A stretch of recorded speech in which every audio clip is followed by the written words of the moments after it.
Allen Park has been buzzing with activity these past few days, and I'm about to break down something that could fundamentally reshape how we protect Jared Goff and open lanes for our ground game moving forward. The conversations happening right now behind closed doors could determine whether we're legitimate championship contenders next season or just another team with unfulfilled potential. Welcome to Lions News Fan Report, your go-to source for breaking news, insider perspectives, and deep dive analysis on everything Detroit Lions. I'm here to bring you the latest updates and the most credible information about our beloved team. And today, I'm diving into a developing situation that has massive implications for our offensive identity. Let me paint you a picture of where we are right now. This past season exposed something we didn't want to admit for a long time. That dominant offensive line we've relied on, the one that turned nobodies into stars and made our running game nearly unstoppable, showed vulnerability, real concerning vulnerability. We watched Jared Goff scramble for his more than any of a comfort. We saw our rushing attack, once the backbone of our offensive, get stuffed at the line of scrimmage repeatedly. The numbers don't, and the tape certainly does. That 9-8 record, missing the playoffs for the first time since 2022, it stung differently because we knew we had the talent to be so much better. But here's where it gets interesting, and I need you to stay with me because this is where the real story begins. When you start examining why that offensive struggled, you quickly realize we're not just talking about a bad season, poor execution. We're talking about potential retirement decisions, guys who've been cornerstones of this franchise. Taylor Decker and Graham Glasgow, two veterans who've given everything to this organization, are both considering hanging up their cleat. Think about that for us. We could be looking at massive holes, positions that require elite talent to fill, and you can't just plug random guys in there and expect Jared Goff to operate at his best. This isn't Madden where you slide pieces around and everything works out. This is real football, where chemistry, where technique matters, where every single snap counts. Now, the organization knows this. Brad Holmes and Dan Campbell aren't sitting around hoping things magically improve. They're being proactive, strategic, and from what I'm hearing, they're ready to make a significant investment to fix. The upcoming draft represents a golden opportunity to infuse young, elite talent into our trenches. And there's one name that keeps coming up in discussion, one prospect whose skill set perfectly aligns with what we need. But I'll get to that in just a moment, because you need to understand the full context of why the decision is so critical. Our offensive philosophy under Dan Campbell has always been about establishing dominance at the line of scrimmage. We want to impose our will, clock, and make defenses respect our ability to run the ball down their throat. When that works, Goff can operate play act to perfection. Our receivers get favorable matchup, and we become nearly impossible to stop. But when the line breaks down, everything falls apart. The play action loses effectiveness. Defenses can pin their ears back and rush the passer,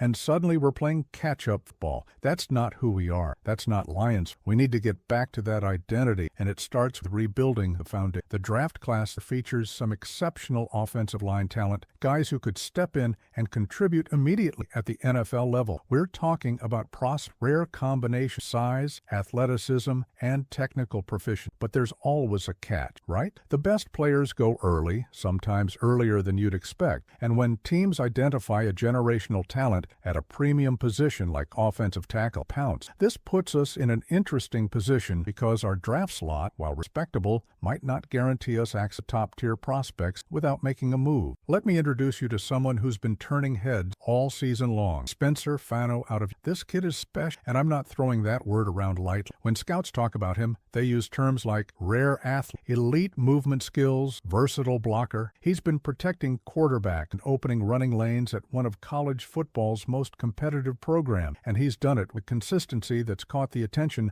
of every team looking to upgrade their offensive line. Fano isn't just another big body who can move defenders around. He's got the footwork to mirror speed rushes, the strength to handle power moves, and the football IQ to make adjustments on the fly. That's the complete package. Here's what makes Fano particularly intriguing for us. He excels in both pass protection and run block, which means he fits seamless into our offensive scheme. Dan Campbell wants linemen who can do both at a high level, guys who don't have obvious weaknesses that defense can exploit. Fano checks every single box. And imagine this. Picture him lining up next to Penei Sewell, creating a right side of the line that opposing defensive coordinators lose sleep over. That's not fantasy. That's a legitimate possibility if things fall our way on draft night. But getting Fano won't be easy. He's projected sure first, and there's a real possibility he goes earlier than our multiple teams are desperate for offense line help. And when you combine that desperation with Fano's talent level, you've got a recipe for him shooting up the draft. This is where Brad Holmes' chess-playing skills come into focus. Does he sit tight and hope Fano falls to us? Does he aggressively trade up to cure his guy? Does he have a backup plan if Fano's off the board? These are the decisions that separate good general managers from great ones, and I trust Holmes. Let's talk strategy a minute. If the Lions decide they absolutely must have Fano, trading up becomes a serious consideration. It would cost us additional draft cap, probably a future pick or two, but when you're identifying a cornerstone piece who could protect your French quarterback for the next decade, that investment becomes, you're not just drafting for next season, you're drafting for the next 5 to 7 years, building a foundation that sustains success. And with Goff locked in as our quarterback, giving him the best protection should be priority number one. There's also the free agency angle to consider. The market will have some veteran options available. Sheed Walker from Green Bay, who's been a solid starter protecting Jordan Love. Walker represents a safer, more immediate solution, someone who understands NFC North football and wouldn't need months to adjust to NFL speed. Then you've got veterans like Braden Smith and Cam Robinson, experienced players who've been around the league and know how to handle different defensive schemes. These guys wouldn't necessarily be upgrades over Decker if he decides to return, but they provide insurance and depth every championship caliber team needs. However, here's my take on the veteran. While those players offer short-term stability, they don't give us the long-term upside that a prospect like Fano provides. Smith and Robinson would both be over 30 when the 2026 season kicks off, meaning we'd be kicking the can down the road rather than solving the problem. Sometimes that's the right move, especially if you're in a tight championship window, but I believe we're building something sustainable here, something that can compete for years. That mindset favors drafting young talent and developing them within our system. Combination approach, smartest. Draft Fano or another top tackle prospect, then add a veteran in free agency for depth and mentorship. That way you're covering all your bases, you're not putting all your eggs in one basket, and you're giving the coaching staff options. Frank Ragnow, Penei Sewell, and a rookie like Fano, learning experienced veteran, creates a culture of excellence on the offensive line, where the standard is set high and everyone's pushing each other to improve. Now, let's address the elephant in the room. Some of you might be thinking this is an overreaction. That one down season doesn't mean we need to blow up the line. I hear you, and there's validity to that perspective, but championship teams don't wait for problems to become catastrophic for addressing them. They're proactive. They identify weaknesses and attack them aggressively. The Lions have shown under this current regime that they're willing to make bold moves, and I expect that approach to continue. The financial aspect also plays a role here. Rookie contracts, especially for first-round picks, provide tremendous value